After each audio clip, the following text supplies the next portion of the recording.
go for it,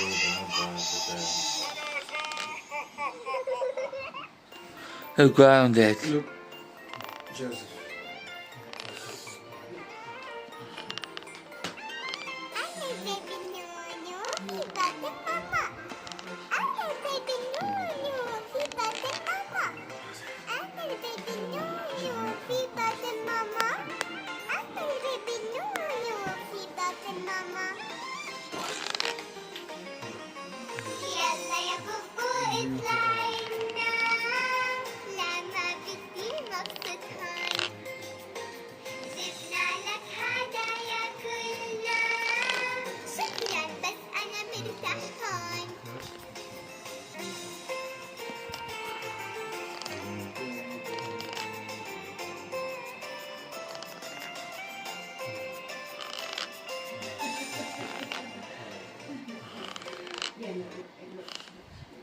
Did you see that? Over top of the kid. The last patch of red feet. Someone was.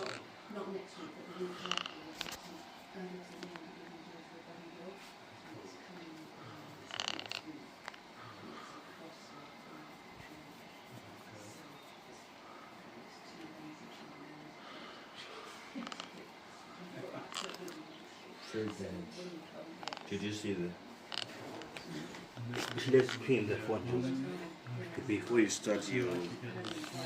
Otherwise, we have to go in and see. Again, it's been longer than. Huh? Oh, sorry. Just And you're old. Oh, my other phone.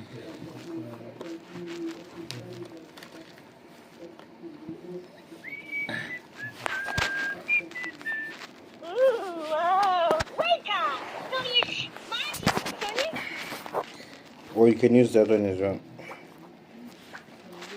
How I am playing on this one. Yeah, okay.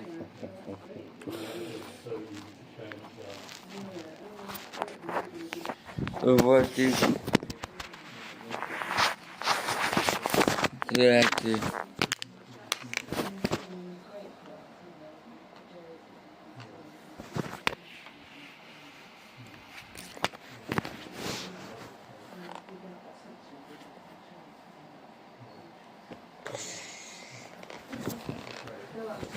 What people be doing with the candidate. I got you a drink chewing. Put in your legs. Super Mario World oversees thousands of hacks, I wait for this. but some simply forgot that Mario exists. Do you ever imagine controlling Crash, or even a Pokemon, within an adventure made on the engine of the Super Nintendo Classic? Well, today I'm going to show you some of the most creative, crazy, and surprising hacks that transform Super Mario World into completely different games. Since the first generation, one of the Pokemon that caught the most attention was Scyther, but have you ever imagined seeing this Pokemon leave the Safari Zone and become the protagonist of an adventure through completely different universes? Well, that is exactly what happens. Scyther, our savior.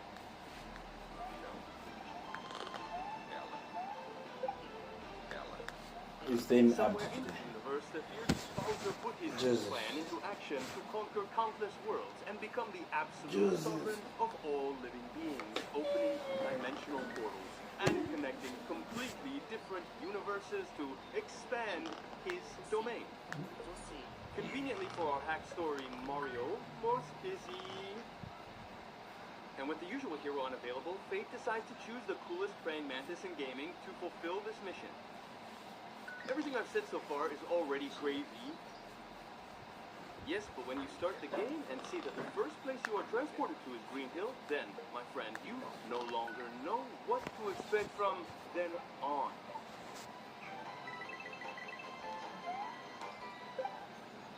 This hack was made by Gamut 2004, and beyond the mechanics of Super Mario World and the various enemies from the Mario franchise, you will find levels inspired by other famous games, such as Furby and Metroid, for example. And that is enough. Realize the dedication of the author in creating something so Don't forget unique. The music was very well selected and contributes even more to that good feeling of nostalgia. fingernails. It might break or something again. The boss battles are quite interesting. Teasers. Facing Eggman in the very first world, for example, is a strange, wonderful experience at the same You see how time. big he is. But there are some somewhat inconsistent fights, I would say. Video. It doesn't go as far as being a Kaizo, but especially Video. in the stretch, you will find considerable Oh, it's a difficulty in Jiling. defeating the Video. and yet you face them all in sequence, almost like a true boss rush. Ima. So it is worth recommending Ima. creative and unusual premise. Ima. After all, it's not every day that a praying mantis faces Bowser and ventures through the scenery of Super Metroid. Amigo. Amigo. Feria. Feria.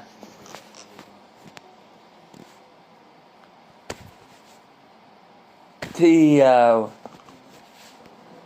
Tio.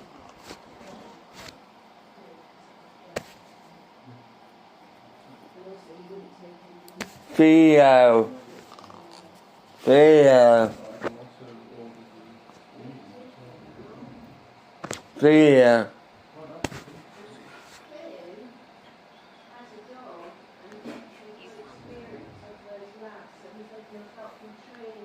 Theo. Theo.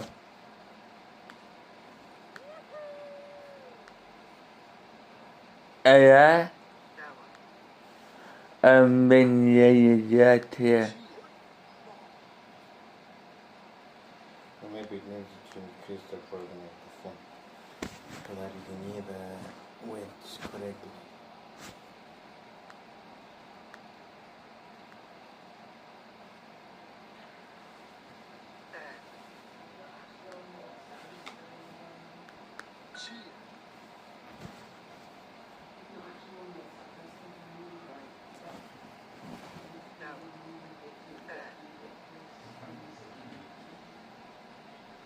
Wow, well Finn just seems great. And we got straight into that gaming with you, didn't he? We had a little bit of rain. L. 10 years. Uma. Oh, that's nice to actually have a boy. It's so cool. Those seem like two, like they're two or something.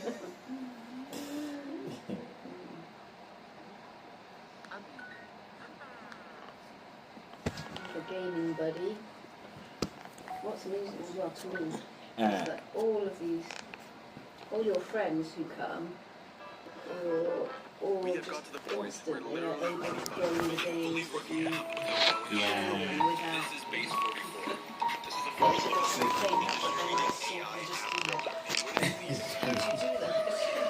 Because if you see the console here, yeah, exactly. Yeah, because that's one of those. yeah, Yeah, I know. everything is just So what to make it? Pro tip, I grabbed the full abstract ChatGPT and then I dropped the prompt directly into base 44. It gives me super detailed structure. And here it is. Everything I laid out in detail as it goes. This is pretty awesome. I want to make it play for me. Swipe left, swipe right. Same story we all know. Now I'm going to add one more feature. So every idea that I favor, I'll also make it cost one. So we're starting out with that sort of size. We're just trying to go and base 44 will do the rest. So go to base 44 and create apps. What's Emma coming? I wasn't sure whether that No, was. I'm not sure either because she kept, fair enough, changing. I mean, she's down for the fourth for music, but I'm pretty sure she said, oh, do you mind if I don't do that and just start again on the In the old fifth? days, the Toadies followed the adventures of the mustachioed Yeah, she's hero. away. But I mean, it doesn't really matter because Like his character. it's all I know, we've already had several games. I bet you But what if there were traditional platformer games starring just the mushrooms? Yeah, they were in almost first. That is exactly what I did. Oh, for music.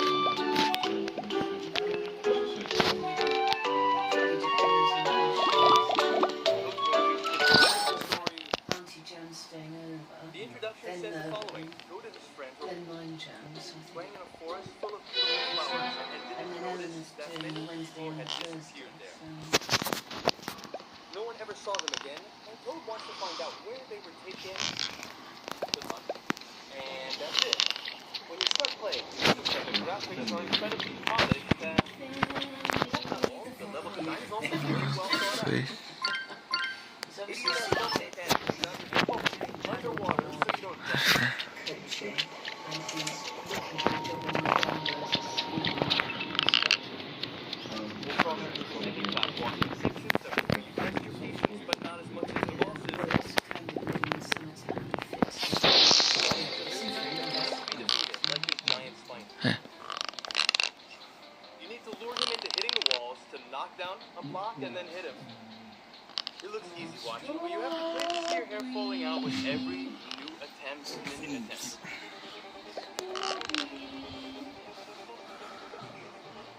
And the faces are so great, there's everything from a tribute to Super Mario 3 to a boss from the Mana franchise. But if you still haven't No, he was understood the just challenge licking level his here, know that the final throat, boss is maybe. simply the Yellow Devil. Realised something was not quite right in his throat, yeah. There are still secret exits in the levels, just like in Super Mario World. You can finish a level normally by touching the famous wall or look for alternative paths to unlock other map areas, haha, vias. And the variety here is huge, you know? There are levels inspired by New Super Mario Bros., Donkey Kong Country, and several other references. Not to mention the soundtrack, which features music from The Legend of Zelda, Furby, and cycling even on Final Saturday, that's Fantasy. all booked. And she's eating hopefully better. Or if you like what you've seen so far, Explore notice this there's also dog a shop sequel in to this hack, Youngton. Toad's World Shop, 2, you might with see something new for maps, straws new as levels, well. and new bosses. What's good about this place is that they let you play, you Now, can Yes. the Wind Waker had been released for the Super Nintendo. What's Yes, your chin? Mini Quest is a hack inspired by the GameCube classic featuring Link as the protagonist. Hi, can I place that an feels order like for a collection, love letter to please? Nintendo's franchise. Onion bhaji, please. That's for a starter. And the The coolest part of this brinjal story is that bhaji, the which project is was the made by a aubergine Brazilian dish, Maxwell please. 7. A portion of We also mushroom have a rice. channel here on YouTube with some really cool content about the behind the scenes, Yeah, secrets, yeah. and technical trivia of lots of games, especially for the Super Nintendo. His channel is Crocodile.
10:30. the round got 0 kills, but it was still a good round. Right in the middle of the chaos.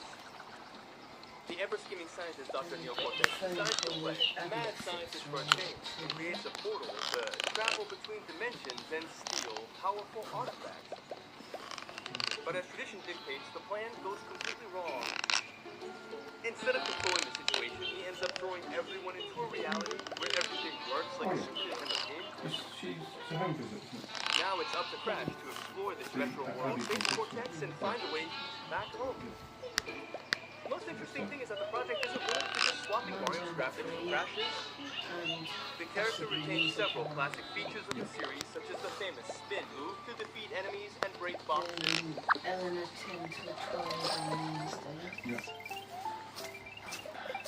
I'm going to take Merlin up the Furthermore, Central I Walk Oh, yeah. while Eleanor's here. Esme, the speech and language therapist, is doing 12. It's about to 12:45 by the time she goes. Right. It's, Charlotte is 2 till 4. yep. Laura Art, Kate Music. On Thursday More night, kissing. Eleanor 10 till 12. Yep. Lottie at 2. Oxford at 3. Sade at 4. I've got you on. Online, yes. I need to confirm that. That's true. But I always do the most that I enjoy in this. That's good. And on the 7th, Sade 10 to 11. I'm out for about, I'm not sure what time I'll leave, but say 10 until 1:30. And then we've got Pippa. And that's it.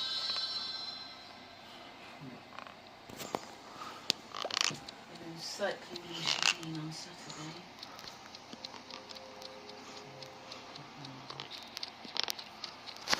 I never go back to the victim Sunday, paper. I'm out in the afternoon, probably about 1 to 5.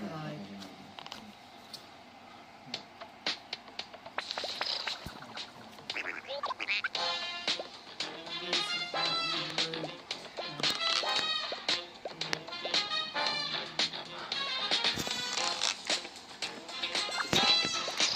That's what I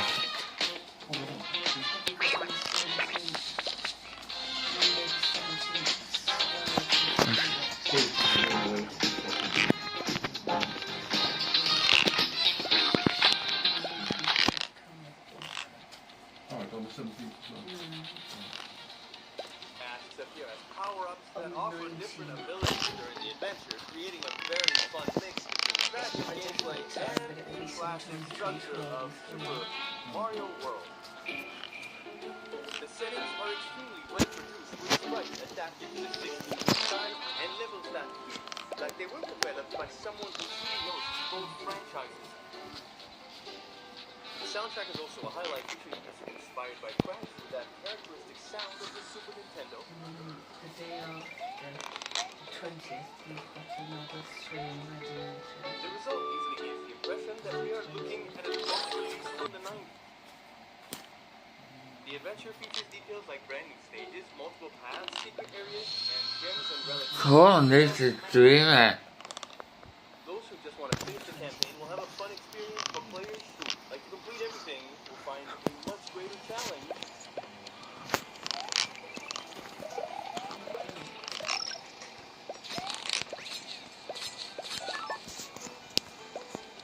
Over, but you can watch some really cool Mario content.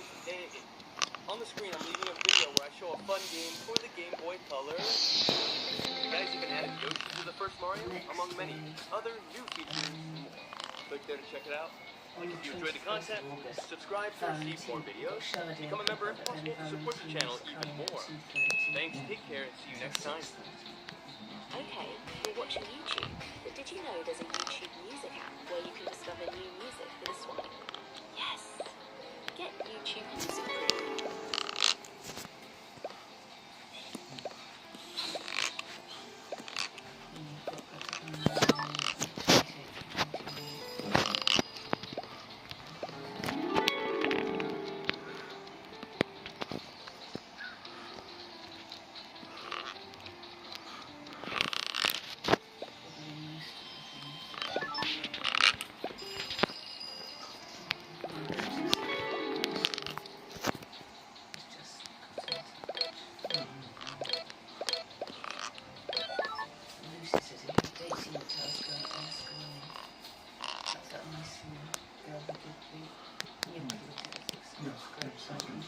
let her in if you want to.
The accident has been recorded and went to reroute since they understood my English really well. Between both development teams, they did sometimes share notes. The Famicom controller, for an example, used the same D-pads as the Game & Watch handhelds. Joysticks were considered, but they decided against it because of potential durability issues.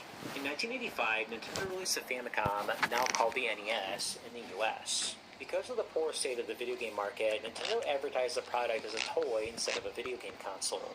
Despite the video game crash, the NES became a huge success, selling 62 million units in all regions. While great for Nintendo, this made Research and Development 1 look bad because they had nothing to do with that success. They did a good job with the Game & Watch handhelds, but if we're strictly talking about numbers, the NES outsold the Game & Watch by 19 million units. The division felt pressured into making their next big product, and sure enough, they would get that opportunity when Yamauchi wanted them to develop a sequel to the Game & Watch handhelds. Yamauchi originally envisioned a console similar to the Game & Watch with basic graphics and only one game per unit, but his assistant director, Satoru Okada, wanted a more powerful handheld that took cartridges. Yokoi would approve Okada's idea, and Okada would lead the entire project. The hardware was essentially meant to be a portable NES, but the team was reluctant to make that happen since their rivals produced that console, but they agreed on it anyway.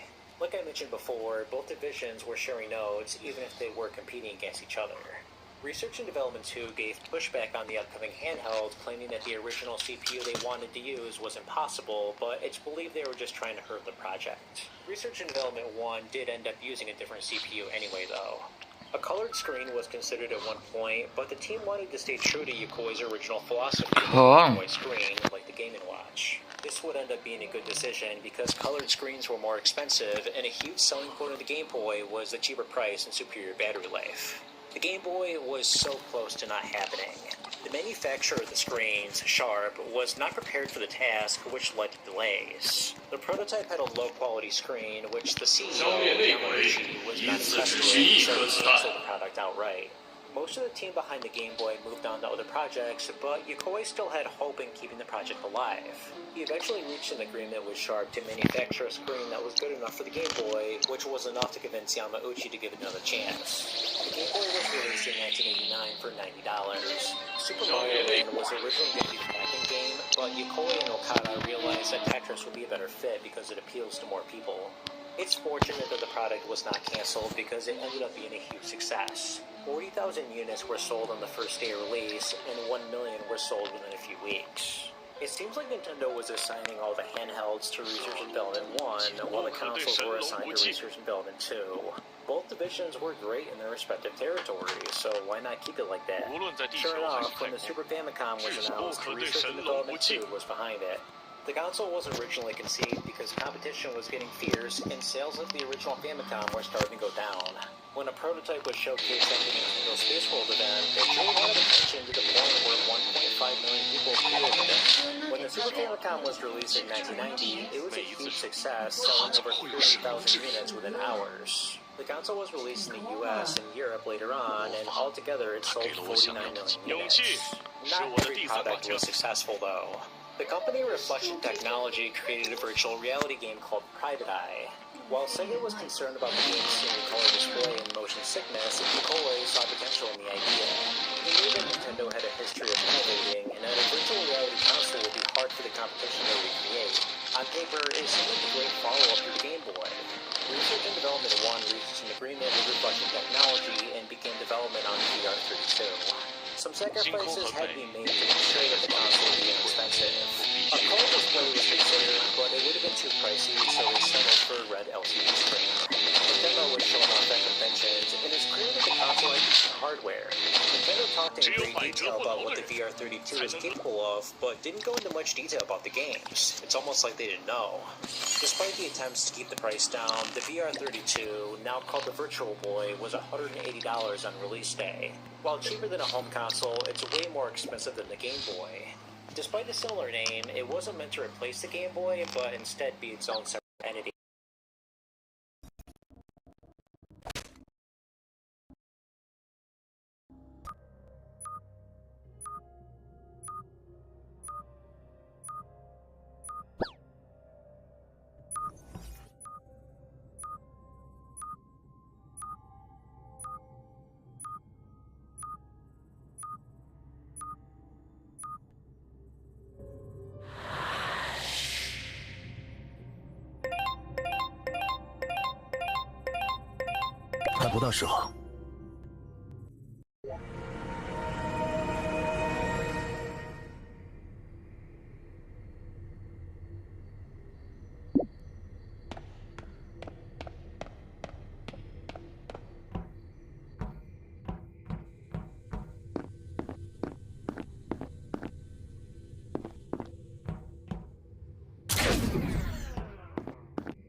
Mario Advance 4. Both Research and Development 1 and 2 were absorbed in a new department called Nintendo Software Planning and Development. Was Nintendo smart for having these two divisions battle against each other? Yes. By one team doing well, this motivated the other one to do even better. If the NES never came out, for example, maybe Research and Development 1 would have never have made the Game Boy. That constant pressure to beat the competition led to great things happening. We see this in the corporate world too. If you look at any retail store or chain, each individual store is competing against each other to get the most sales. It's gonna leave it out. But who actually was the better division? If we're talking strictly about sales numbers, this is a rough estimate, but Research and Development 1 wins with a total of 163 million sales, while Research and Development 2 sold 114 million units total. I did this math simply by adding up the sales of all their consoles and then rounding up. But numbers don't always give the full story. Research and Development 2 created the NES, one of the most revolutionary video game products to ever come out. It's hard not to rank them as number one simply for creating it. Research and Development 1 is also responsible for one of the biggest commercial failures in video game history. My logic might be flawed. Maybe adding up the actual revenue would be smarter than just the number of sales, or maybe there's another factor I'm missing. What do you all think? Who is more responsible for making Nintendo what it is today?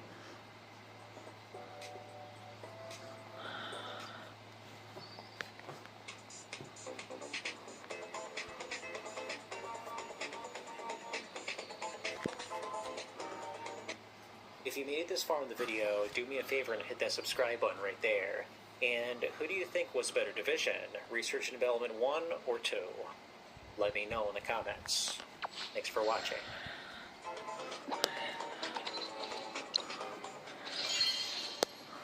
Imagine being able to build anything just by thinking about it. Meet Base 44, a complete AI creation platform. Are you my baby now? Baby here.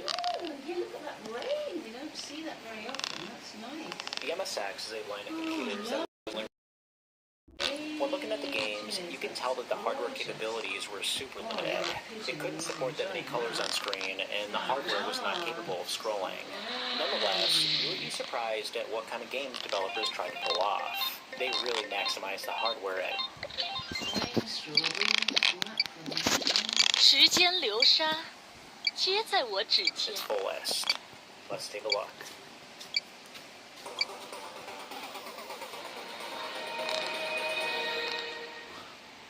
What's going on?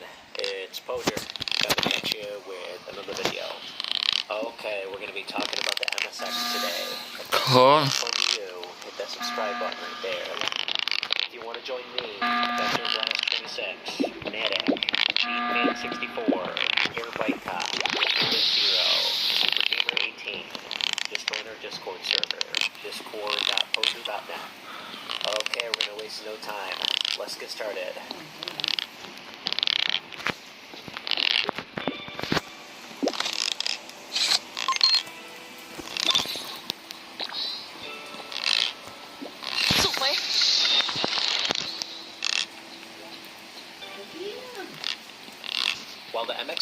was not the first computer to be released in Japan. It was the first to get one particular thing right. I actually quite really like this thing to this game. Go round. The company Panasonic was having a huge success in the home appliance field, but they saw potential in the computer market. The company would commission a few developers to work on a home computer architecture, including Kazuhiko Nihishi, the director at ASCII Corporation. Nishi worked with several computer companies to create a uniform language that was compatible with all computers. The idea was inspired by VHS tapes, which is a format that works for multiple VCRs, even ones that were made by different companies. The MSX was released in October of 1983, with a few companies agreeing to produce MSX computers like Philips, Spectra Video, and Gold Star. It should be mentioned that the MSX is not actually a single computer or console. It's not even an operating system. It's just a standard for a computer. Every machine that supported the MSX all had identical hardware and used the exact same programming language, but the computers themselves came in all shapes and sizes and were developed by different companies. Even if your computer was made by someone else, it could still play the same line of games and run the same software. This is very unlike computers that were made before it. It's really cool that Nishi was able to coordinate this. The hardware was similar to earlier consoles at the time, like the ColecoVision and SG-1000, and games could easily be ported over between the consoles. With that said, it was very primitive. The computer didn't support that many colors on screen, and there was no scrolling. To get a better idea of what the MSX has to offer, let's take a look at a few games. Here's Antarctic Adventure. It's a 3D platformer where you must reach the end before the time runs out. You play as Penta the Penguin, who moves automatically. You can slow down and speed up, but you can't make a complete stop. There's holes you can fall into and obstacles that will slow your progress. The biggest hurdle are the sea lions because you can't jump over them. The idea is that you want to avoid these obstacles as much as possible because you're on a time limit. If you run out of time, the game is automatically over. You only get one life.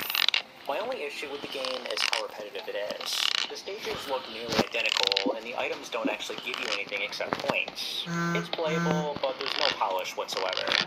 The sequel, Penguin Adventure, is a huge improvement. The core concept is the same, but with new features. Instead of doing nothing, the fish are actually your currency, which you can use to buy items from the store.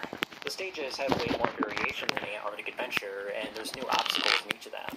For example, in the water stage, you can swim. There's even bosses at the end of some levels, which I didn't expect. Unlike the previous game, there's various items and power-ups that give you special abilities, like the gun, which lets you shoot down enemies. This is a massive improvement over Antarctic Adventure, and it's a shame this one didn't get ported over to the Famicom. Buster, you've grown up. The space station has been out of food for 7 days. I have no choice. I need to go out and find food. Take the last piece of meat. Doing that, the shark started to back 3 rounds. Continue searching for supplies. A flamethrower. Haha, I am so lucky to burn all these monsters to see what kind of supplies can be dropped. It is a treasure chest. I could totally kill the rat. Heavy machine gun. Next, I can go to the dangerous warehouse to search for supplies. With a Gatling gun, I fear no monsters. Adventure Island is a good example of the MSX's limitations. You play as Master Higgins, who must keep his health up by eating food. You actually start off with a weapon, which is unusual. I actually forgot to do that. I did but it's harder to control. And just to see a lot. Or run out of health, use life. They tried to pull off scrolling, but it didn't work. What's going in the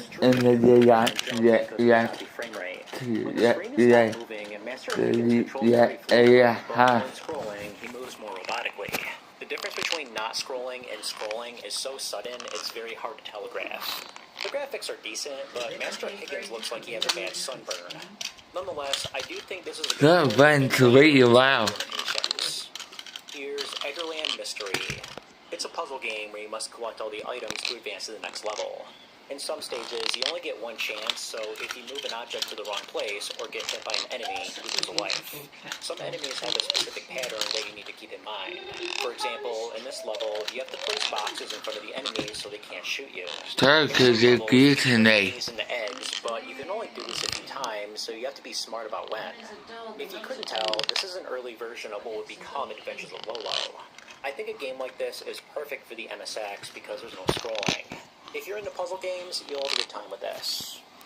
Let's try The Goonies. You're probably familiar with the Famicom version, where you have to save the kids and open doors with bombs. The MSX version is similar, but with some noticeable differences. Instead of using bombs, you need keys to open doors. You can travel between stages without having to collect a certain number of items, and you can easily backtrack. This is very different from the Famicom game, where you're stuck on a level until you found all the keys. My only issue, once again, is the scrolling, but this time the lack of it.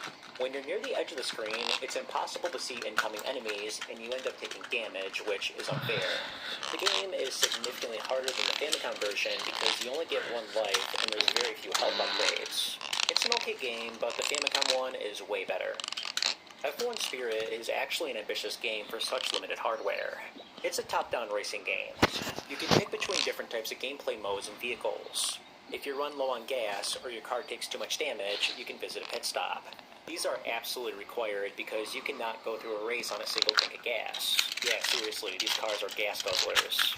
I'm impressed that Konami implemented scrolling, I use that term very loosely, in multiple directions. Because of how fast you're moving, the choppiness is not quite as noticeable as in other games. The game uses tank-style controls, which actually works well. The pit stop is kind of weird though. You have to make a complete stop, and even when the camera view changes, you have to remain still or else you don't get serviced. I figured the game would automatically take over when you move into the pit stop lane, but that's not the case. Overall though, it's a decent racing game for MSX standards. Here's Penguin Coon Wars. It's a competition where you must get a dodgeball on the other side. If you get hit by a dodgeball, your character will be temporarily stunned. The best strategy is to keep stunning your opponent with repeated dodgeballs. The games are a best of 3, so you still have a chance even if you lose. In between sets, you play a bonus stage, which is a cool extra. I always respected the game's originality and graphic style. Penguin Coon Wars was developed by FB Corporation, which was the main company behind the MSX. This is definitely a game worth checking out, and it was ported over to the Famicom if you're interested. With such limited hardware, you would expect games to be no more advanced than Donkey Kong or Pac-Man, but no, they went all out with platformers and shoot-'em-ups. They tried to make scrolling happen, even though the hardware is Cool. So in 1985, they released the MSX2 architecture, which boosted the capabilities slightly.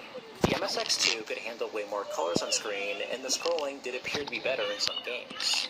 Now, let's take a look at some of these. We'll start off with Contra. It's a run-and-gun game. You can collect a new weapon every stage, and you can select between them if you prefer one over the other. The game is noticeably different from the NES version. Instead of finding multiple guns throughout the stages, you only get one per level. If you die, you don't actually lose your weapon, and you even have a life bar. Not to sound like a broken record, but my biggest problem is the screen. Like in the Goonies, you have a low reaction time against enemies that are barely on the screen. I would have preferred if they attempted scrolling. I also don't care for the changes they made. I prefer the NES version and how there's plenty of guns to collect, even if you lose it in one hit. On the plus side, the graphics are way better, but I prefer the NES game. Castlevania is surprisingly different from the NES version. The stages are somewhat similar in design, but there's some new mechanics. To advance further in the game, you have to find keys that are hidden throughout the stages. Some doors require the use of a key, and certain items can only be accessed with a key. The hearts are no longer your ammo, but are now your currency, which you can use to buy items. There are sub-weapons, but like I mentioned, they don't use hearts. Now you can only use them a few times before you default back to your whip.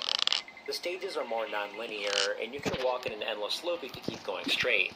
The game is basically more like a scavenger hunt now, because you can't advance further until you locate the key. Like with Contra, the developers chose not to implement scrolling, so you have to deal with the same problems. It's okay, but I don't think these changes were necessary. The NES game is way better. Here's Ninja Coon 2. This was originally an arcade game by UPL, but it was ported over to the MSX.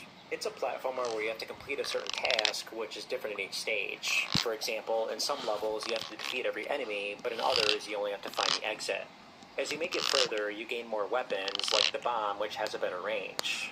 The game is a good example of what the MX2 can do. The graphics are nice and colorful, just like the arcade version. The developers did attempt scrolling with reasonable results. It's definitely choppy, but it doesn't feel as bad as Adventure Island. The game is similar to the arcade version, but some of the levels are different, and you can no longer pick between stages. The game was also released on the Famicom, and I'm mixed on which one I prefer. The Famicom game is more accurate to the arcade version, but the graphics are significantly worse. Regardless, you can't go wrong with either game. I'm very impressed with Akari Warriors. It's a top-down shooter where you travel upwards and make it as far as possible. You die in one hit unless you grab a tank, which gives you an extra life. You can grab weapon upgrades that let you shoot further. The arcade version used a joystick with a spinner, which lets you aim in multiple directions, but in this version, you point in the direction you want to shoot. The scrolling is surprisingly smooth for an MSX2 game. I'm honestly impressed. The graphics are also bright and colorful. This is easily one of the best arcade ports on the MSX2. Bubble Bobble is another excellent arcade port. It's a platformer where you must defeat all the enemies on the screen. You trap them with bubbles, but you have to pop them or else they'll recover. You can jump on your own bubbles to make higher platforms. If you shoot the enemies from a close range, you can easily defeat them without having to pop them later. Graphically, the game looks way better than the NES version. The MSX2's superior color palette is used very well here. Normally, I would say that a non-scrolling game is perfect for the MSX, but look how smooth the level transitions are. That looks like a perfect 60 FPS. I honestly don't know how they did it. Like with Akari Warriors, this is easily one of the best arcade ports. Before we move on, I did want to acknowledge Metal Gear.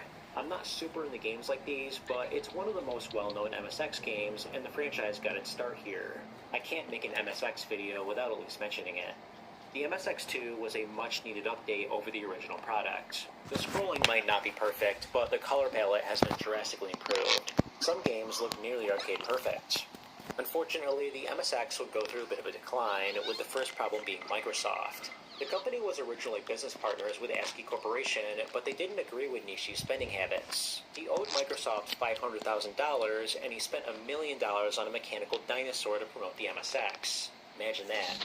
He was very impulsive on his purchases, and it led to him having a falling out with Bill Gates. Microsoft ended the partnership in 1986 and set up their own subsidiary as a response. In 1991, the president and vice president of ASCII Corporation signed with expanding the MSX. The MSX was sold in Japan and numerous European markets. While it was popular in some regions, the MSX was not successful in coming up with an official standard for computer software like Nishi wanted. Nonetheless, the MSX was a great stepping stone for companies like Konami and Hudson before the Famicom became a success.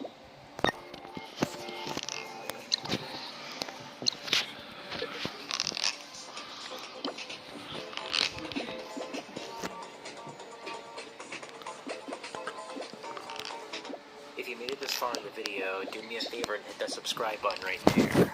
And have you played the MSX? I'm a gamer that's actually going really well. That's great, because you've got sardines to inform. I like it with one pizza as well.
The rain will bring the temperature down, won't it? Okay, yeah, enjoy your gaming today. Remember, it's nothing, it's just a game. 干船员这行，最重要的不是眼力，而是胆量。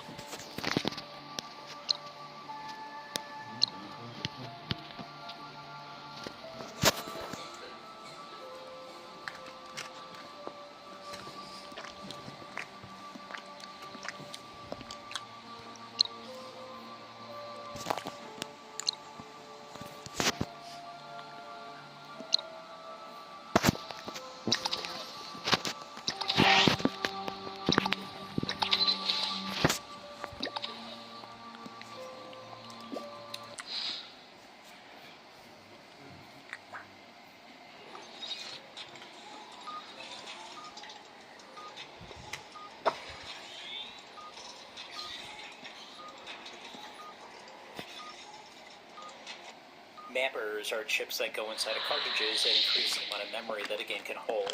Thanks to mappers, we would get some impressive games like Kirby's Adventure, which is a shocking 768 kilobytes large. But bigger isn't always better. It's more expensive to produce larger games, and you can still have a great product even if it doesn't use as much memory. Let's take a look at the smallest NES game ever made.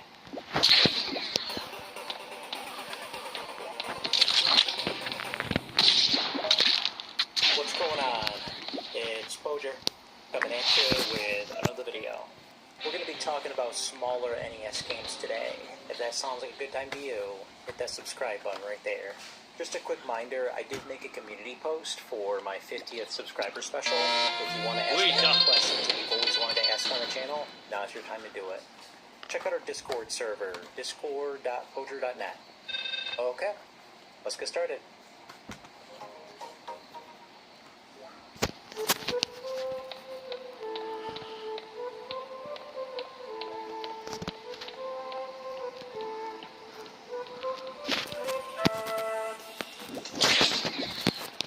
For those who don't know, NES games contain a program chip and a graphics chip. The program chip, called PRG, contains the actual code, while the character chip, called CHR, contains the graphics of the game. When the Famicom was first released in 1983, cartridges could only carry up to 32 kilobytes of program RAM and 8 kilobytes of character ROM, or a combined 40 kilobytes of ROM space. While this is much higher than other consoles, it was still a small amount to work with. Donkey Kong on the Famicom is a nearly perfect arcade port, but the Cement Factory level had to be sacrificed due to lack of space. The 40 kilobyte limit is good for 1983 standards, but the Famicom was not meant to deal with this limitation for too long. Nintendo developed numerous chips, also known as mappers, that increased the amount of ROM space you could use.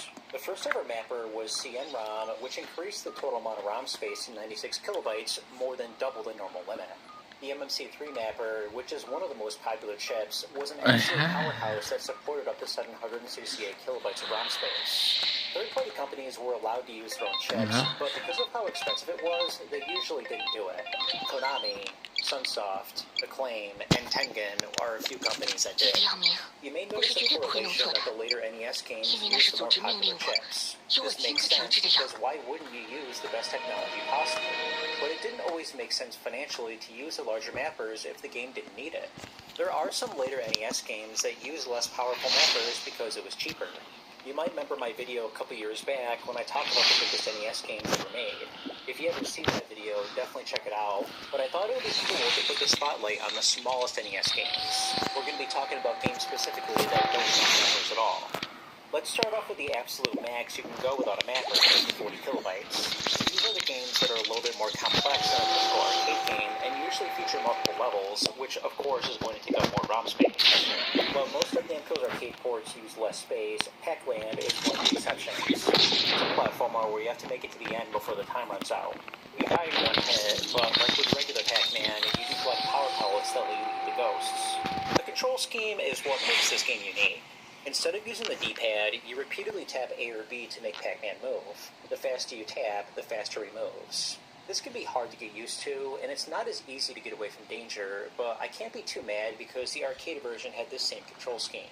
I'm not surprised the game uses the maximum amount of ROM space because it's a full-on platformer with numerous levels.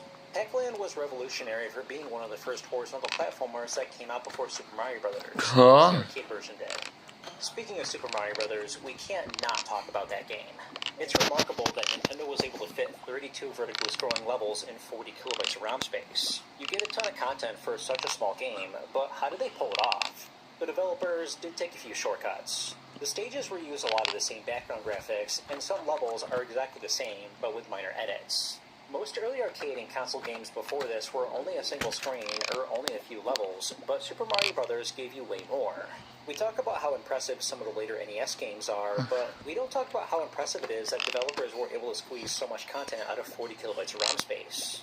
Some of Capcom's early NES games, which were developed by Micronex, contained no mappers and used the maximum amount of ROM space, including 1942 and Sun Sun. 1942 is a standard vertical shooter. There's a few weapon upgrades that are nice, but otherwise there's not much to it. There's 32 levels in this game, which does seem like a lot, but most of them are identical, so I don't understand where the 40 kilobytes of ROM space is going towards. The frame rate is low, which is typical of a Micronex game. This is a rough arcade port, even for 1985 standards. We've mainly talked about older games, but there are some later releases that don't use mappers. Here's Ms. Pac-Man. The property was licensed out to Tengen, who published the game in 1990. In 1992, though, Namco decided to publish their own version. Unlike Tengen's game, which had way more features and innovations, this one is just vanilla Ms. Pac-Man. The graphics look nothing like the arcade version, and the stage colors don't match at all. I did not expect to see green on the first level. The sound effects don't resemble Ms. Pac-Man either. Introducing Craft Story. 10 seconds, time's up. Go! Are you tired of AI video tools that force every idea into a 10-second clip? Meet Craft Story Model 2.0, the world's first AI video generation model that creates videos up to 5 minutes long. Now you can easily make storytelling, product steps, training videos with an unprecedented realism and fidelity. Model 2.0 is a video-to-video model that takes an image and a driving video, then creates a new video using the person's motion. With Craft Story Model 2.0, you have full control over movements and facial expressions, giving you complete creative freedom. For example, you can change a scene like this. It's trained to present identity, even across long sequences. The first release supports static cameras only, but dynamic camera movements like walk and talk shots are coming soon. You can imagine yourself to be anyone, anywhere. You can easily change your appearance or the scene. Quickly experiment with the best shot for your video. The output video is available in both landscape and portrait formats, at 480p and 720p resolution, on scalable to 1080p. The system can generate a low-resolution 30-second clip in only about 15 minutes, allowing for quick iteration during production. Model 2.0 also features lip sync and gesture lighting, making each video authentic and expressive. Make videos that stand out. Try Model 2.0 at craftstory.com right now. It's going really well.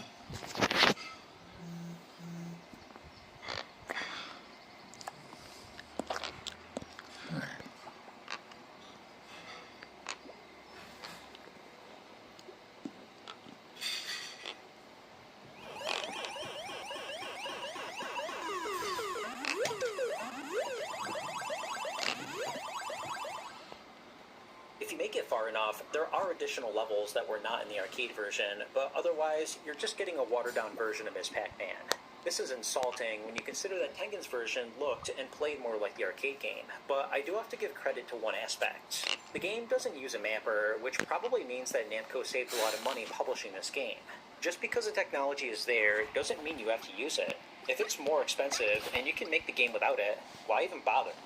While most of Nintendo's games, besides Super Mario Bros., were only 24 kilobytes, there's one that needed extra space, Wrecking Crew.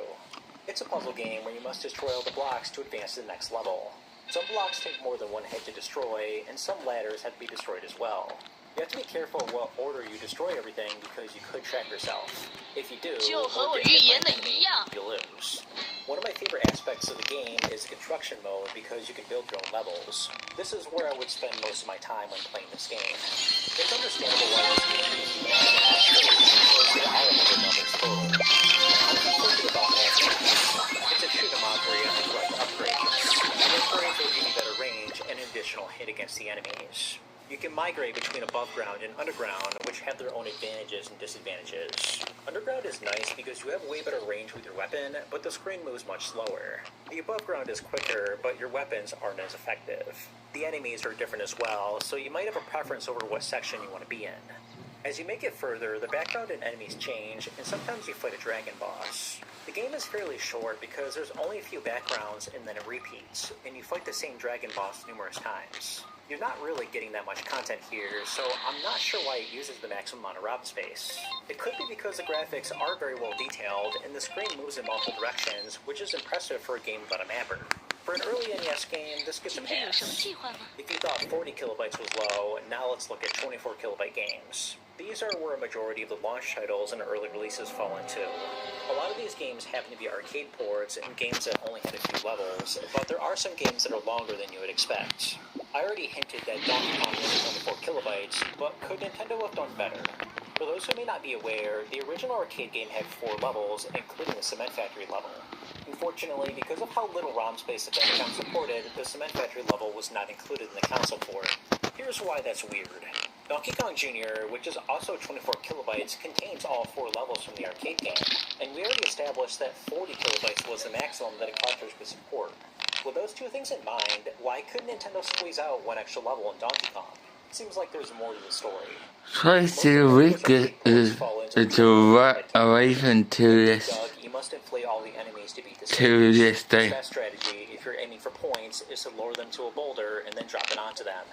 Outside of a minor graphical downgrade, it's a nearly perfect arcade port. It's unfortunate this was never released in the US. Galaga is another fantastic arcade port. It's a shoot 'em up where you must destroy all the enemies to advance to the next stage. The level starts out empty, but then the enemies will line up in the formation. In the arcade game, the enemies expand and contract when in formation, but in the NES version, because they're part of the background, the movement is very choppy. The reason these games only use 24 kilobytes is because the levels don't change much outside of difficulty. The games use the same graphics throughout the entirety of them, which means it's not going to use that much ROM space. Many of Jaleco's early Famicom games clock in at that 24 kilobyte number.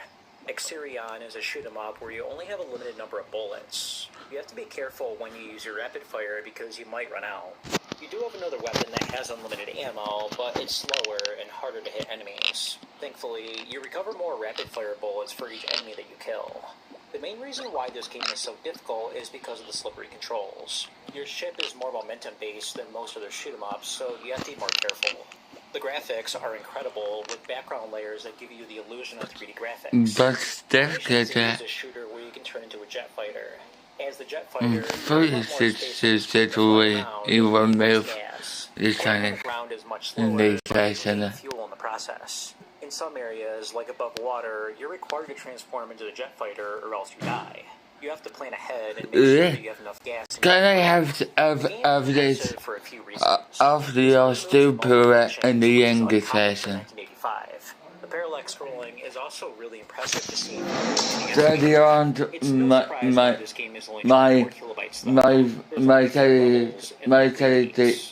router today. Only 24 kilobytes is an accomplishment. There's a few games that surprised me that are only because I got the artist. Because I can't wait. Because I need someone to pick this up.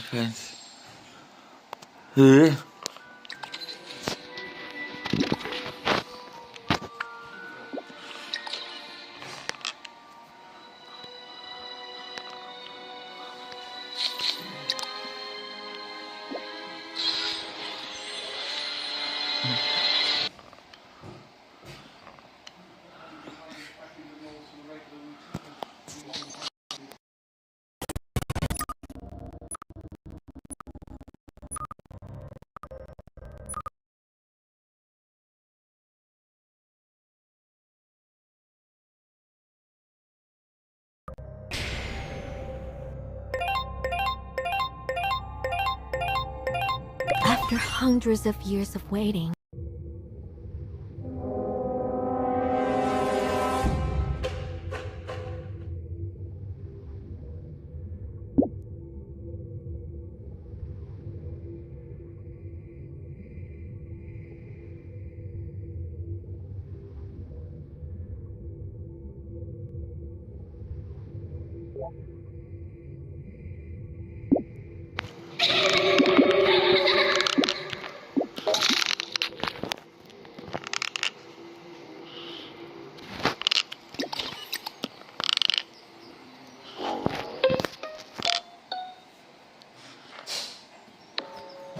but this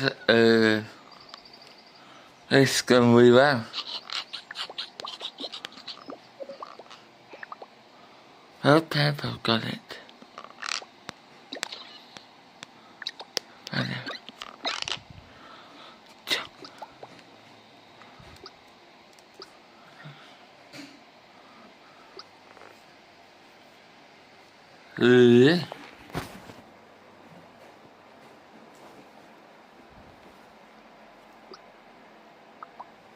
I've been waiting on it and I probably had to program more. It's time to learn about cleaning. It's time to learn about cleaning. Cleaning kills germs and it keeps us healthy. Always ask a grown-up before handling chemicals under the sink. Great work, gang! So fun! Don't go in the clubhouse. I just mopped.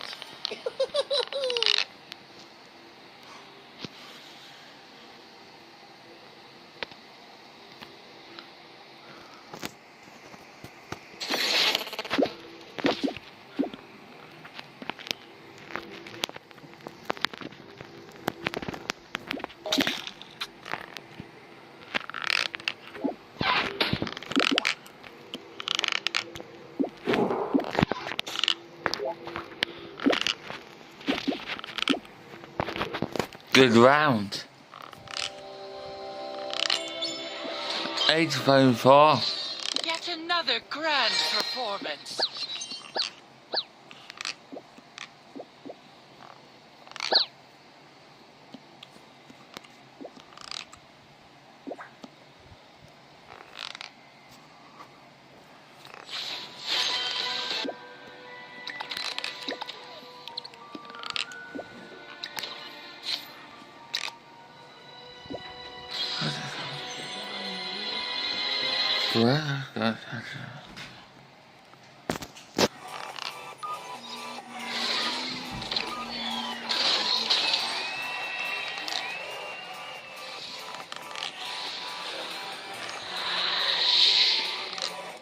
Adventures of Lolo is a series of puzzle games on the NES, but it had a weird release history. must be the first game was released in the US and Europe, but not Japan. The second game was released in all regions, but the Japanese version was just renamed to Adventures of Lolo. Same thing with the third release, which was just called Adventures of Lolo 2. Why was the first game not released in Japan, while the second two games were modified to completely erase the original game? Let's take a look. Oh, you have to revive it then. What's going on? It's Poacher, coming at you with another video. We're going to be talking about Adventures of Lolo today. If that sounds like something you're into, hit that subscribe button right there. We're slow and steady, but we're really close to that 50,000 subscriber threshold. Only you can help us get there. And check out our Discord server, discord.poacher.net. Okay, let's get started.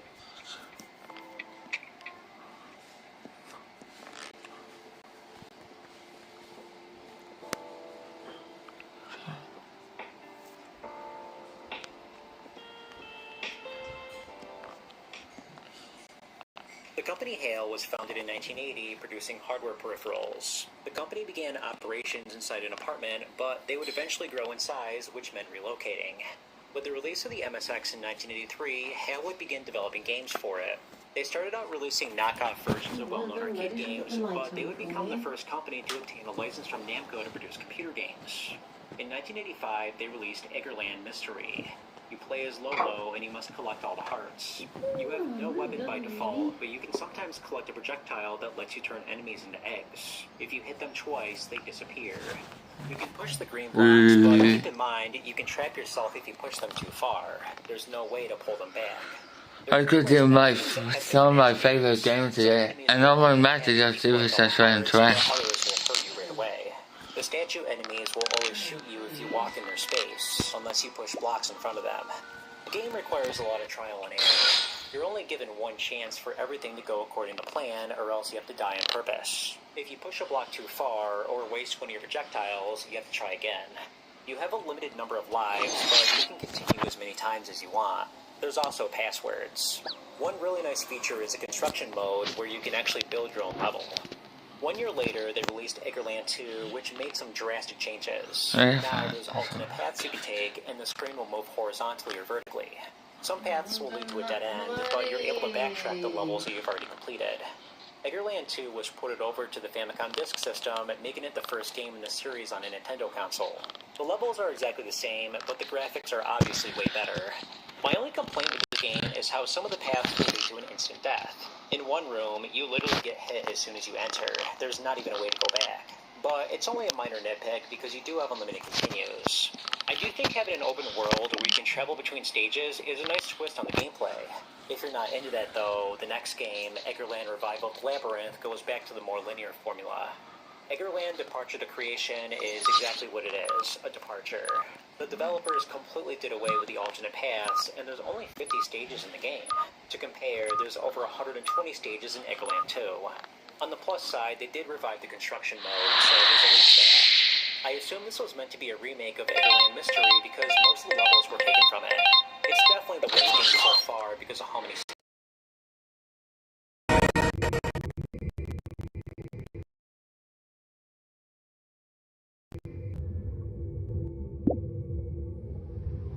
It's much more well detailed, and we even get a nice cutscene. The graphics were given a huge makeover too. Instead of dark rooms with no background, we get a nice colorful 3D-like stage. There's a few more gameplay mechanics I'll mention. These green enemies are not actually harmful, but they do fall asleep if they touch you. If they fall asleep in the wrong spot, there might be no way out, which means you have to die on purpose. The skeletons will move around the screen when you collect all the hearts, but we can block them ahead of time if we have enough green blocks. The gray enemies that look like TVs will purposely try to ram you into a corner, which means you have to restart. The presentation is way better, but some features have been cut. There's only 50 stages, and there's no longer alternate paths. The game is comparable to Eggerland Departure to Creation, but there's not been Nonetheless, as far as the Western audience is concerned, the Eggerland games don't even exist, and on its own, it's still a great start for the Lolo series. I feel like most people are familiar with the sequel, especially with Lolo 2. There's a new cutscene, but otherwise the graphics are nearly identical. The music was taken from Eggerland 2 on the Famicom.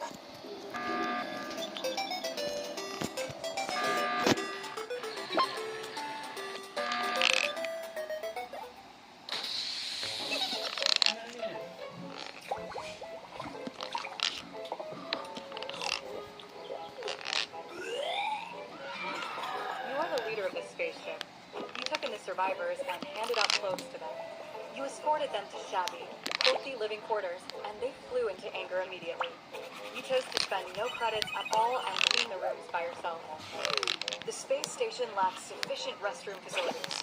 How will you deal with it? You constructed extra toilets, which solved the problem temporarily. The girls grew starving, so you hired a cook. This messy chef cut corners and even bathed inside the cooking pot out of laziness. He then served the girls food boiled in that dirty bath water, causing all of them to vomit and black out. Would you switch to... The levels were lifted from the previous Eggerland games. On paper, it looks like a simple ROM hack of the first Lolo game, but there's a few differences. The background graphics actually change when you make it further in the game. There's even a boss fight at the end, which is unlike the original. A few of the stages really threw me off. The pink enemy will instantly kill you if you line up with him vertically or horizontally. He can shoot through the bushes, but not through the rocks or the green blocks. It's hard to find a safe place to hide while trying to collect all the hearts. You can turn enemies into eggs and ride them as platforms in the water, but the controls are weird. You have to push the egg in a certain direction to get them to flow, or else they'll end up sinking. Like in the original Lolo game, there's only 50 stages, but there are 4 additional harder levels. Let's talk about the Japanese version because some weird changes were made. Unlike the American version, which reused stages from the Eggerland games, the Japanese version has all new levels. Notice that the title of the game is just Adventures of Lolo. This is because the original Lolo game was not released in Japan for an unknown reason. It could be because all the levels were from Eggerland, which were already released in Japan, but that did not stop HAL from releasing Lolo 2 with all new levels. Why didn't they just do the same with the first game? Adventures of Lolo 3 is where they made some massive changes. The premise is much different this time, as Princess Lala is not captured and you can actually play as her. You have an overworld map where you can enter various stages. Like with Lolo 2, there's a lot of graphical variation in this game, which helps make it feel less repetitive. You actually have unlimited lives, which means you can't get game over. This is a change that really needed to happen, because in the previous games, it was annoying to have to wait until the title screen appeared again. At the end of some levels, you fight a boss that resembles one of the enemies from the stages. This is a nice little break from the normal gameplay. The levels really start to get trolly in this iteration. In 3-4, you're supposed to move blocks and worms around the gray enemies to prevent them from shooting you. But the game doesn't give you enough worms to block every single path, so I was not able to collect the last heart without dying.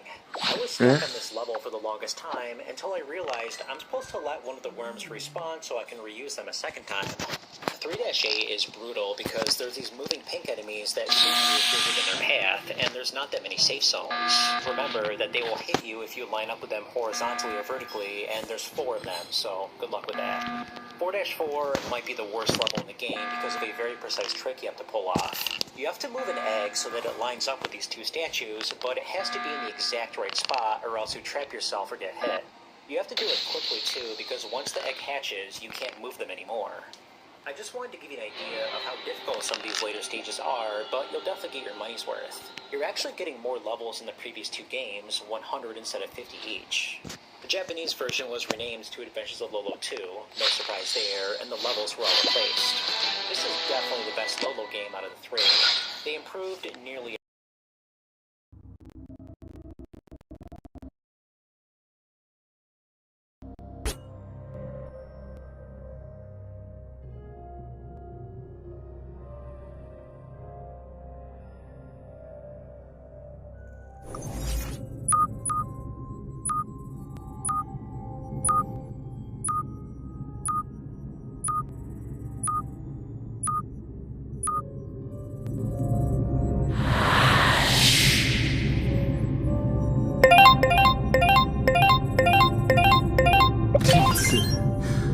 要去偷谁的内心？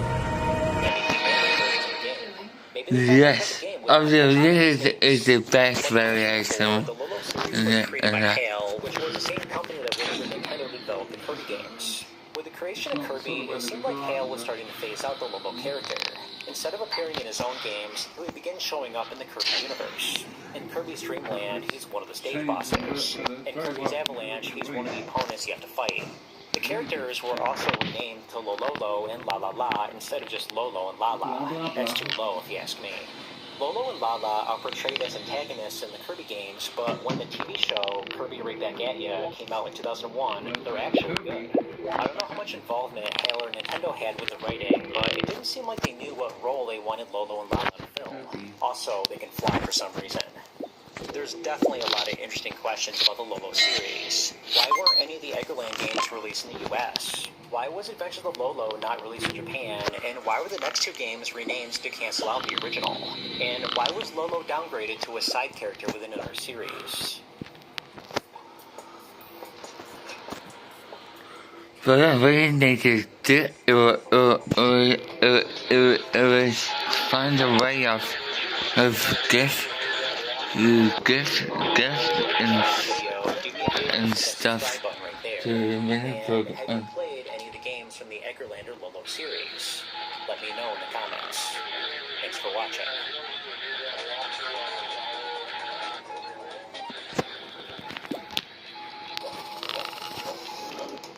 Visit G2A.com for all your Xbox needs. The latest games, Games Pass, and various gift cards. Check out our offer now. Cool.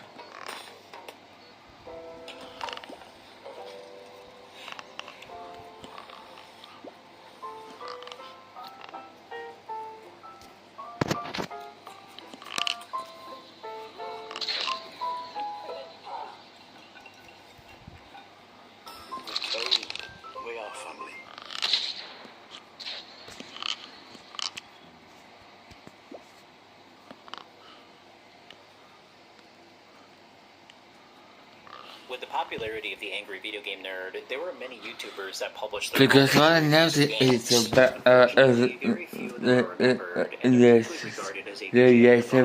yes, no grouping whatsoever. actually made good content. I thought So it would be cool to give something the spotlight. Let's take a look. I'm just immediately curious about the way. What's going on? It's Poacher coming at you with another video. Right, We're going to be talking about anger reviewers today. Something a little bit different. If that sounds like way off the and we're gonna waste no time. I'm just happy. I'm not quite understanding what's going on. Is the gaming going on? Yes, it is. Good. From there. Yeah.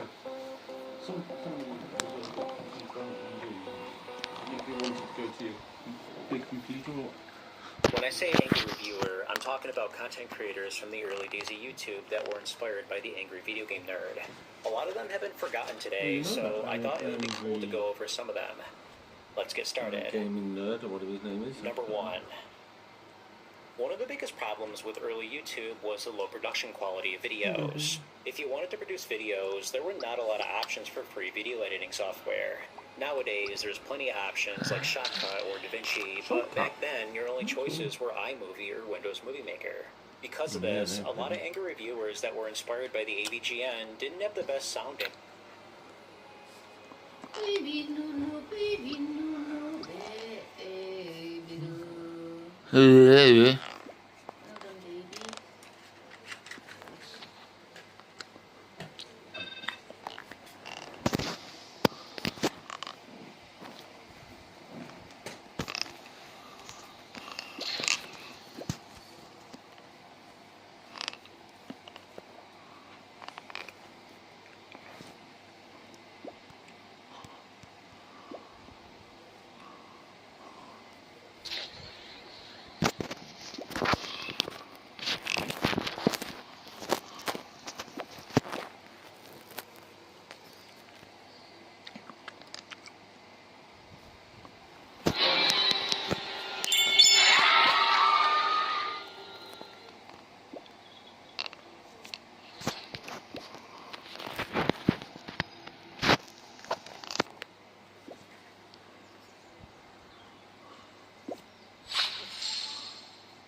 Resume and wait.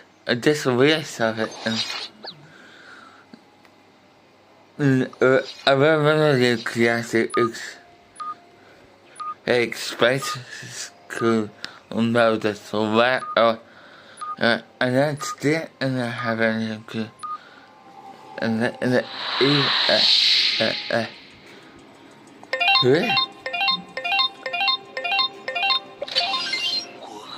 that's good gives me an idea. They're trying to give us an steal a good system. Another good. But it needs a major change in how the body is types to work. Good round. Or the pinnacle and the classic. Is it?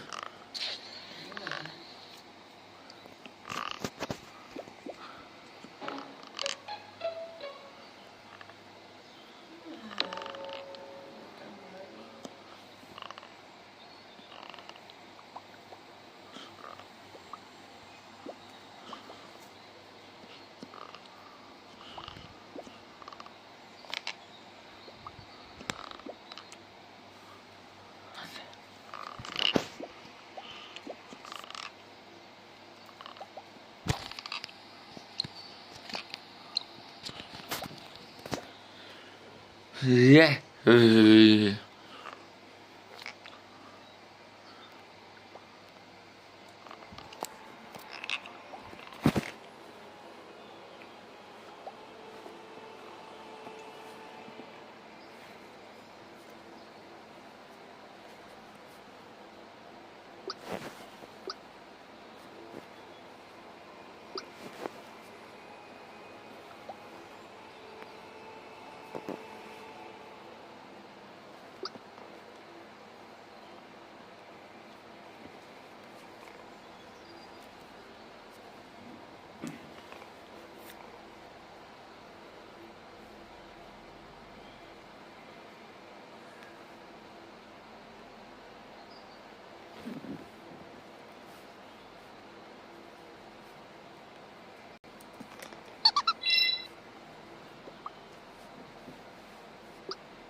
Yeah, it's an interesting thought. Yeah. Oh, you're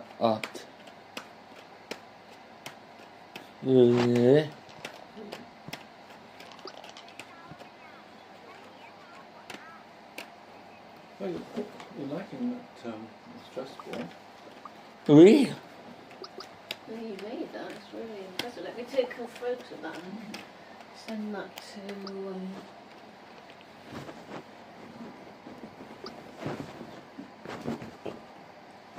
Unpack this.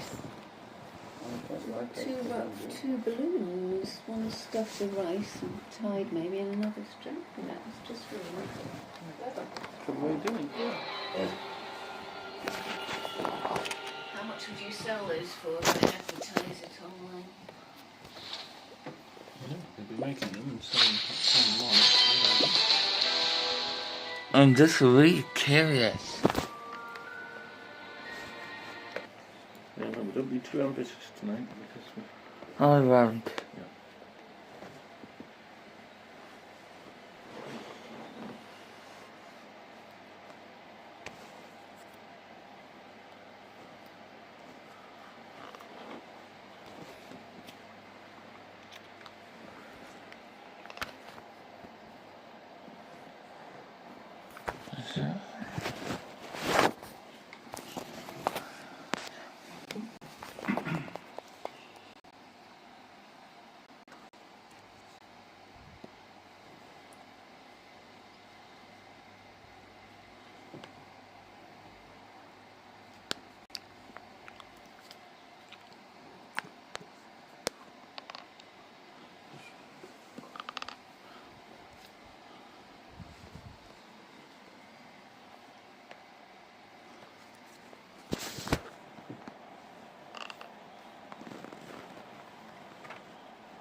Who?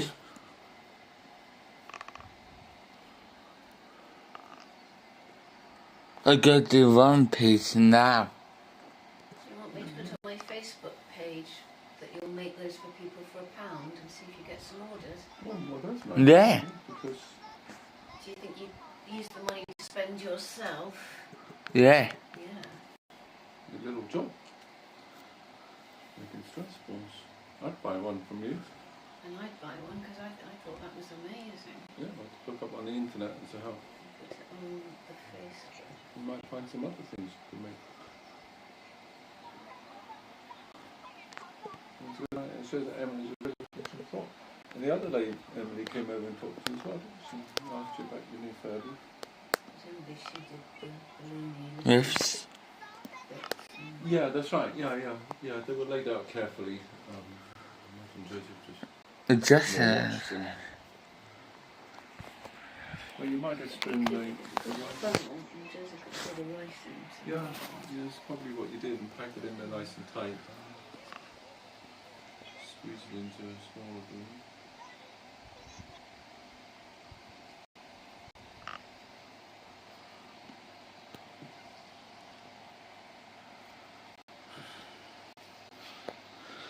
what is another just really curious.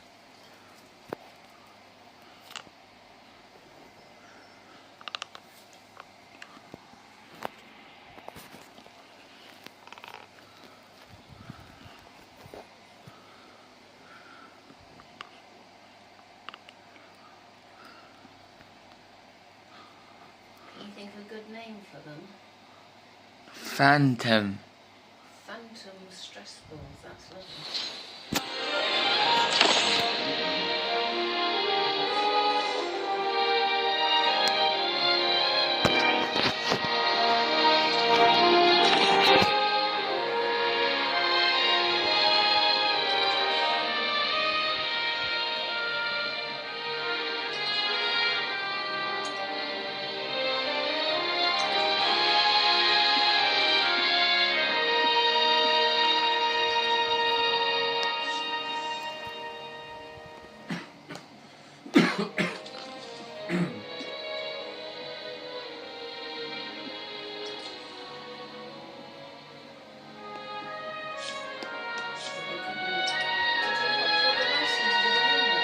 Yes.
Oh, new season.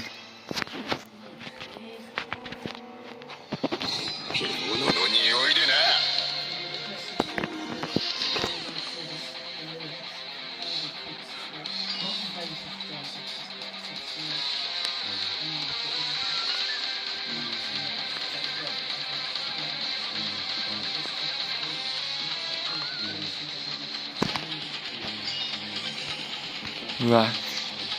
Anna, you know Anna phoned, she's probably Charles' mum, and she said that she'd been with someone who phoned her saying that she got tonsillitis, which is very catchable and very, very sore throat.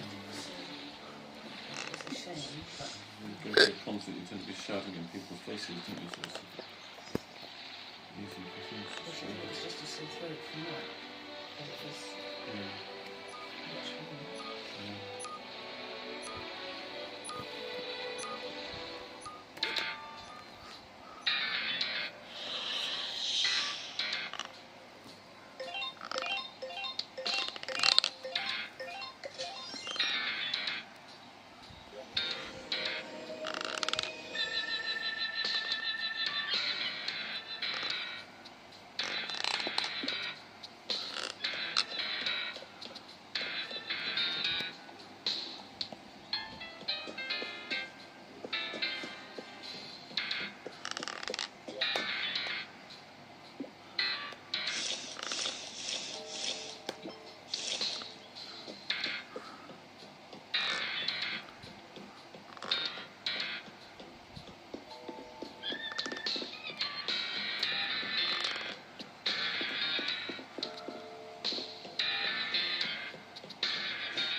Mum is ordering one of your stressors and Dad is ordering one of your balls.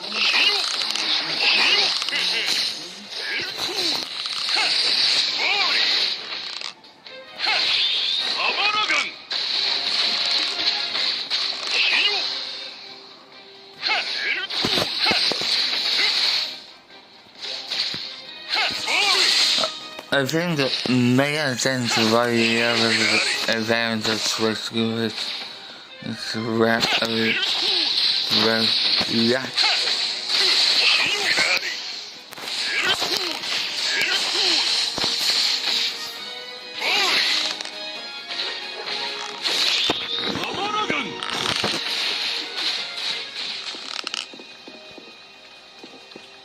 Oh, you've already got your first order.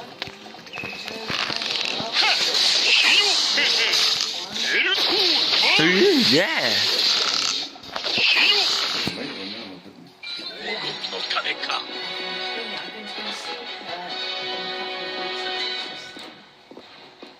So I can take it then. That's your first order. We should do an orders page for you. So you can make them and tick off when you get paid.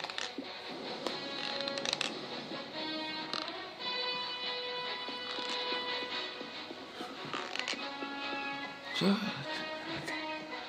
There we go, Joe. That's one.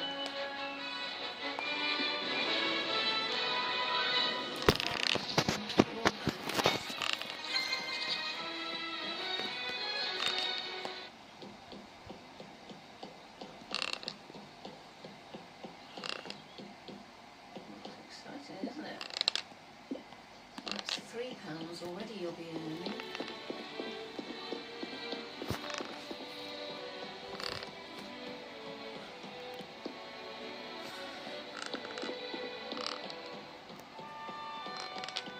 Can you think of anything that you'd like to do with Oscar?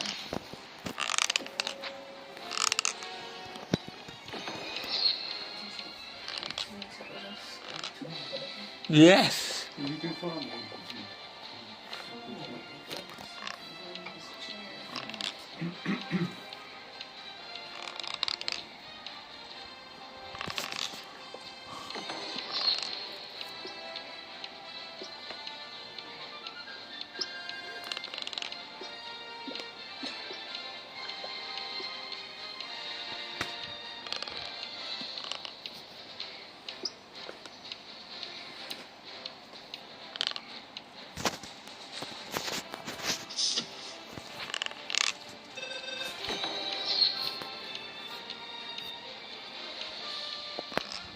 Sundays free. 就和我预言的一样。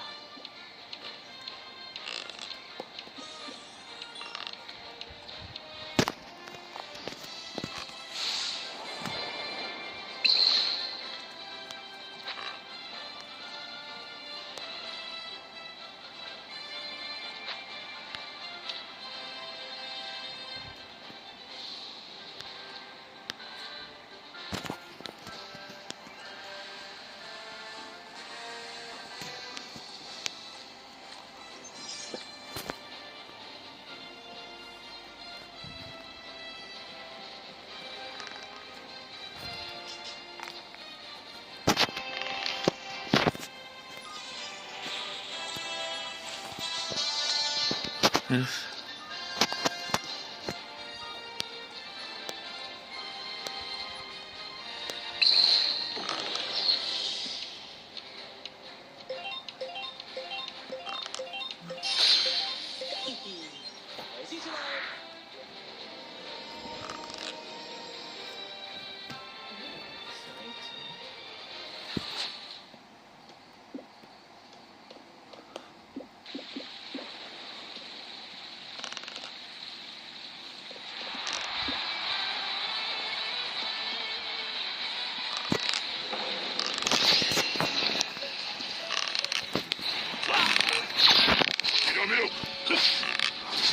Huh?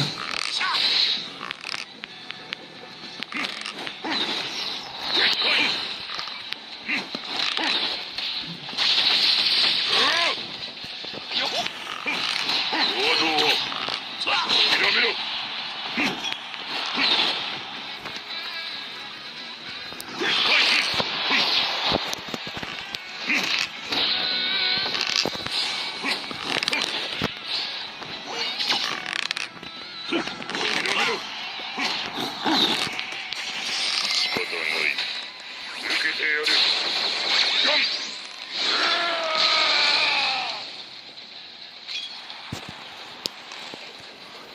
another order, they're flat. So you've got one for music case as well.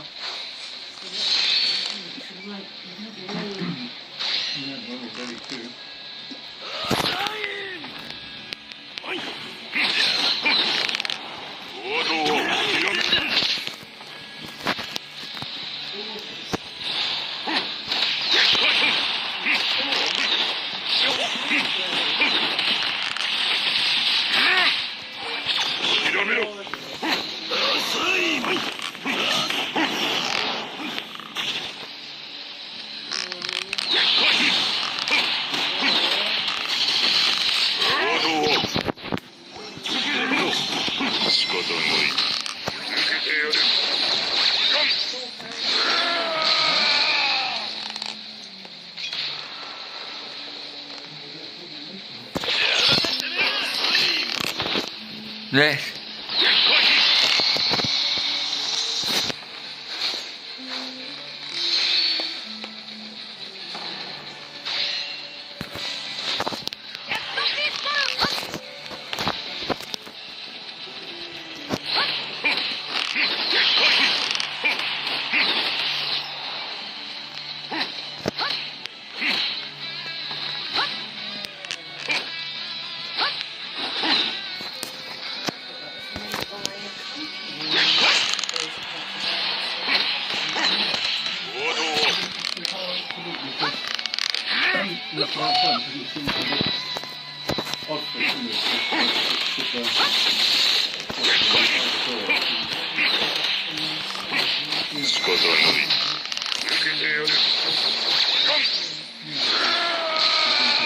Squeeze it in, it's tight.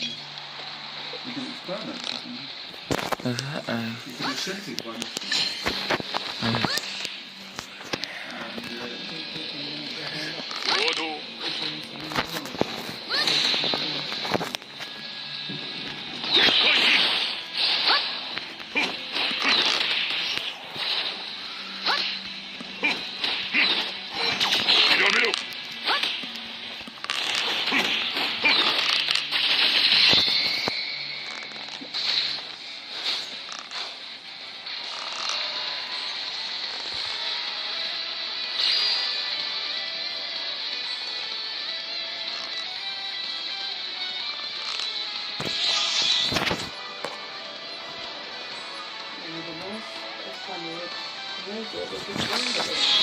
Oh, the best class.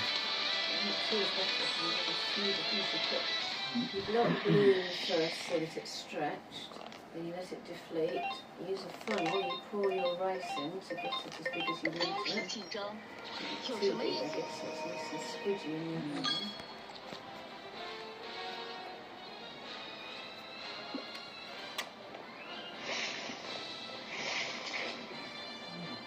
And you've got another order from... You've got another 2 orders. They're flooding in, bloody goodness. Get going with that. I've got a romantic around its ace. I've got in the experience stuff of it and in the Chinese version.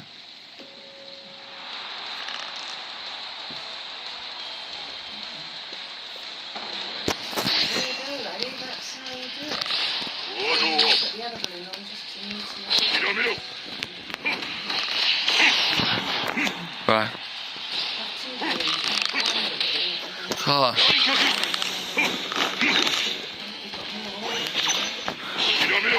And the one that you start to make to them.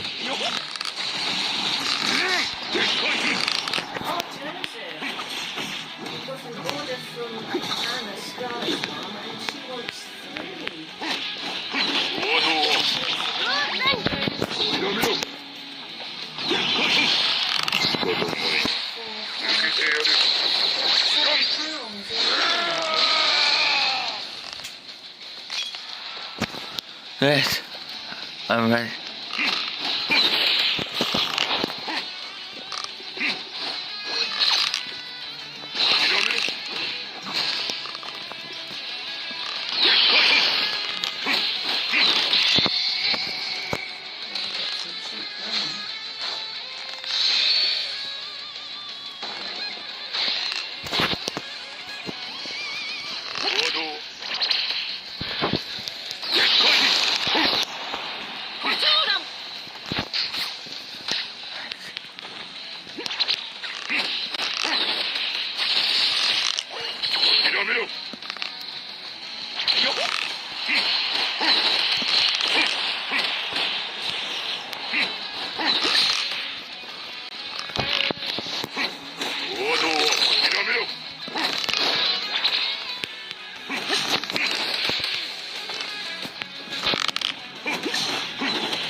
This is what many does the exploration map.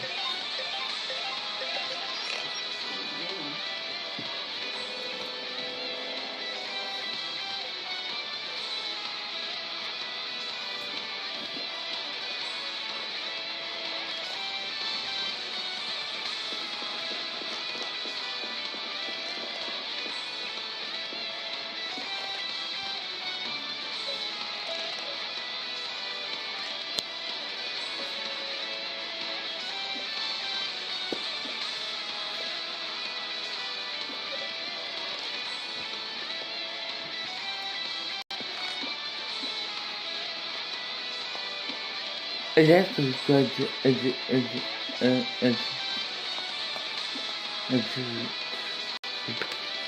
I did too much. It's of this. And then I'll go back to One Piece.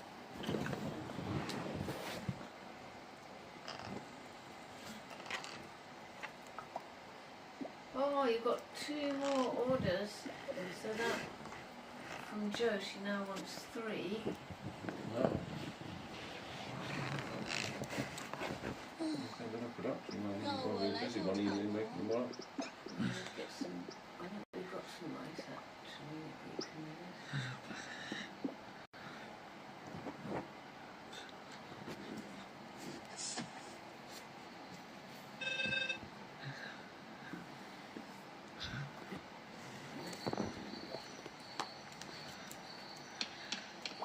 So Shazine says, I wanted to ask about this week's time. I can do 4 to 6